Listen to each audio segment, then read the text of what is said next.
Bagamat hindi po pinangalanan na ng dating tagapagsalita ng palasyo na si Atty. Harry Roque kung sino ang mga nasa likod ng planong pagpapaaresto kay dating Pangulong Rodrigo Roa Duterte. Sa isang video, tahasang sinabi ni Atty. Roque na si dating Senador Antonio Trillanes IV ang may gusto na ipaaresto ang dating Pangulo. Paliwanag ng dating spokesperson, si Trillanes mismo ang naging complainant sa International Criminal Court o ICC kaugnay sa war on drugs ng dating administrasyon. Si Trillanes din mismo ang nagsabi na tapos na ang ginawang investigasyon kaya ang kasunod dito ay ang paghahain ng warrant of arrest laban sa dating Pangulo ng bansa. Dagdag pa ni Atty. Roque na maliban kay Trillanes ay meron pa umanong 3 source si Atty. Roque na nagpapatunay na totoong aarestuhin si Duterte. Bukod dun sa akin 3 sources na talaga naman pong mga kapanipaniwala yan, no? Bakit pa kayo maghahanap ng source? Nagsalita na yung complainant labang kay Pangulo Duterte, si dating Senador Trillanes. Anong sabi niya? Tapos na ang investigasyon, ang susunod na lalabas na ang warrant of arrest. Di ba sinabi niya yan? Bakit pa kayo nagdududa na mangyayari yan? Siya ang complainant. Dagdag pa dito, maliban kay Trillanes at sa sinasabing 3 source ni Roque, may mga malalaking pangalan pa na binanggit ang dating spokesperson na magpapatunay na malaki ang posibilidad na huhulihin ang dating Pangulo. Bakit? Nasa dyaryo ngayon, yung mag-amang Romualdo na Camiguin, nagsasabi na yung sinabi daw ni Presidente na dapat maghiwalay ang Mindanao, secession. Yung dating tao ni Presidente Duterte, Secretary Anyo at Secretary Galvez, anong sabi nila? We will meet any threat to secede from the Republic with force. Baka kasuhan nila ang dating Presidente ng sedition. At sinabi nga nila, we will not hesitate to use force. Nagtataka pa ba kayo na posible talaga na maaresto ang Presidente Duterte either because of an ICC warrant of arrest or dito sa lokal? Ngunit ang punto ni Atty. Harry Roque, kahit saan man manggaling ang warrant of arrest, mapa-ICC man o manggaling mismo dito sa ating bansa, isa lang ang malinaw. Magkakagulo ang Pilipinas sakaling aarestuhin si dating Pangulong Rodrigo Roa Duterte. Huwag niyo pong gawin yan.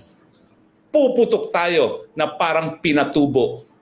That will trigger chaos pag inaresto niyo ang dating Presidente Rodrigo Roa Duterte. Binigyang diin ng dating opisyal ng Malacanang na ngayong umuugong pa lang ang pagpapaaresto sa dating Pangulo ay marami na ang nagpahayag ng suporta. Ano pa kaya kung ito ay magkakatotoo na? Pero anong mensahe sa mga pangyayari? Posibilidad pa lang nagkakagulo na ang taong bayan. So kung sa tingin ng ilan dyan na dapat mag-cooperate ang Pilipinas pag nagkaroon ng warrant of arrest ang ICC at ito ay ipapaserve sa pulis o sa sundalong Pilipino, think again. Talaga pong magkakagulo. Ang nagkakagulo na po ay yung nabanggit ko na posibilidad na baka maaresto ang ating Pangulo Duterte. Now, anong reaksyon ng tao? Nagkakagulo na. Walang tigil ang aking telepono. Anong gusto niyong gawin namin? Magpi-people power na ba tayo? Ang sinabing ito ni Atty. Roque ay pinabura ng ilan sa ating mga kababayan. Dadaan naman yan sa doon. Hearing naman, hindi man agad makulong. Para sa akin, wala namang kasalanan si Duterte. Bakit naman makukulong siya? Dami naman siyang natulungan Saka, doon, yung pinaano nilang kasalanan niya is nakatulong naman siya sa tao. Para naman sa bayan niya, ginawa. Hindi naman siguro dapat makulong. Kasi, ang laki ng pinagbago ng Pilipinas nung siyang naging president. Hindi na yun, parolado na yun, 70 plus na 80 na yun, hindi na makukulong yan. Saka presidente kasi, pag presidente ka, naging presidente ka ng Pilipinas, malabo na makulong kasi isa pa, may yan katulad ng presidente natin ng parang house arrest lang yan, parang gano'n. Hindi yan, matanda, parolado na Sa batas natin, kung sa Pilipinas, 70 years old, tapos presidente pa. Wala yun, hindi makukulong yan, malabo. Mahirap yan sir, dito pa sa Pilipinas. Tsaka may edad na tulad na sabi ni Kuya, may edad na yun, wala na yun. Kahit ano man kasalanan ni President Duterte, wala na yun. Marami rin man nagawa it's too late na yun para ipakulong si President Duterte. Yun ang kung meron na siya kasalanan, pero sa edad niyang yun, ano pa yung mapapala natin? Sa ICC? Hindi nakapasok dito yung ICC sa Pilipinas?